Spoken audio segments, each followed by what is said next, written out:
Hello' viewers, আজি মই বহুত সহজতে আৰু মোৰ ষ্টাইলত ছাগলী মাংস বনাবলৈ লৈছোঁ। ছাগলী মাংস বনাবৰ কাৰণে প্ৰথমতে গোটা মছলাখিনি মই ভাজি লৈছোঁ। ইয়াতেই মই লৈছোঁ ইলাইচি, ডালচেনি আৰু জালুক কেইটামান। আৰু এয়া ৰচুন দুটা, পিঁয়াজ দুটা, আদা অকণমান সৰু সৰুকৈ কাটি মই পিচি লৈছোঁ। আৰু তেল গৰম হোৱাৰ পাছতেই তেজপাত দুখন মই ইয়াতেই দি দিলোঁ। আৰু তাৰ পাছত আদা, নহৰু আৰু পিঁয়াজৰ পেষ্টখিনিও এতিয়া ইয়াতেই দি দিম। এতিয়া এই পেষ্টখিনি ভালদৰে ভাজি ল'ম, কিন্তু বেছিকৈ সিজিবলৈ নিদিওঁ, কাৰণ আৰু মছলা দিব লাগিব, তেতিয়া এই পেষ্টখিনি ভালদৰে সিজিয়ে যাব। আদা নহৰুৰ পেষ্টখিনি তলত লাগি নধৰিবৰ কাৰণে অকণমান নিমখ মই দি দিলোঁ। তাৰ পাছত এইবাৰ বাতি এটাতে মই লৈছোঁ জিৰা পাউডাৰ, ধনিয়া পাউডাৰ, হালধি অকণমান আৰু মিট মছলা 2 চামুচ। এতিয়া মই এইখিনিতে অকণমান পানী দি দিম আৰু মছলাখিনি পানীৰ লগত ভালদৰে মিহলি হৈ যাবলৈ অলপ দেৰি থৈ দিম। এতিয়া বিলাহী এটাৰ পেষ্ট মই ভাজি থকা আদা নহৰুৰ পেষ্টখিনিতে দি দিম আৰু ভালদৰে এইবাৰ অলপ দেৰিৰ কাৰণে ভাজি ল'ম। তাৰ পাছত এয়া দেখিছে পেষ্টখিনি অকণমান ডাঠ হৈ গ'ল। এতিয়া পিঁয়াজ এটা মিহি মিহিকৈ কাটি ইয়াতেই মই দি দিম। ছাগলী মাংসত পিঁয়াজ অলপ বেছিকৈ দিলে খাবলৈ অলপ বেছি সোৱাদ হয়। এতিয়া মই এই পিঁয়াজখিনি বেছি দেৰি নহয়, মাত্ৰ 2 মিনিট ভাজি ল'ম। আৰু এইবাৰ আগতেই পানীত ঘুলি থোৱা পাউডাৰ মছলাৰ পেষ্টখিনি ইয়াতেই মই অলপ অলপকৈ দি যাম আৰু ভালদৰে ভাজি ল'ম। আৰু এয়া দেখিছে এক্সট্ৰাকৈ পানী মই দিয়াই নাই, অকল ঘুলি থোৱা মছলাৰ পানীখিনিহে দিয়া হৈছে।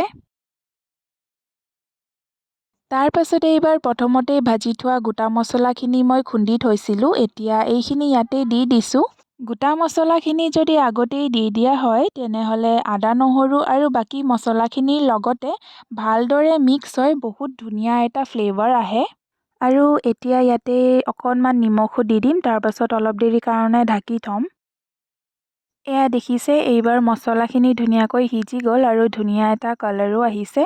কিন্তু মন কৰিব, এতিয়ালৈকে মই কালাৰ আহিবলগীয়াকৈ একো চিলি পাউডাৰে ব্যৱহাৰ কৰা নাই। এইবাৰ মই মাংসখিনি দিবলৈ লৈছোঁ আৰু মাংসখিনি মই আগতেই বইল কৰি লৈছিলোঁ।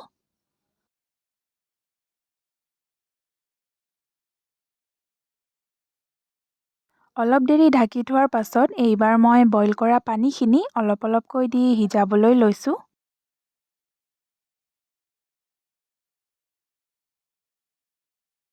আৰু এয়া দেখিছে ইমান ধুনীয়া কালাৰ আহিলে আৰু 70% মান সিজিলে বুলিয়ে ক'ব পাৰি, কাৰণ মই বইল হ'বলৈ কুকাৰত দি দিছিলোঁ আৰু 4-5টামান হুইচেল মৰা হৈছিলে।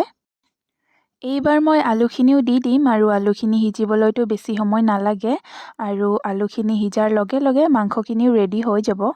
এইবাৰ ফিনিচিং টাচৰ কাৰণে মই লৈছোঁ 4-5টামান ইলাইচি, 2-3 ডোখৰ ডালচেনি, জুইত অকণমান গৰম কৰি খুন্দি ল'লোঁ। তাৰপাছত এয়া মই ওপৰতে ছিটিয়াই দিলোঁ।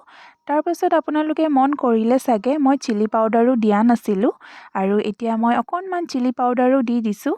এইবাৰ মই অকণমান মিট মছলাও দি দিছোঁ, প্ৰথমতে কিন্তু দিয়া হৈছিলে। যিকোনো মাংস বনালেই মই লাষ্টত অকণমান দি দিওঁ।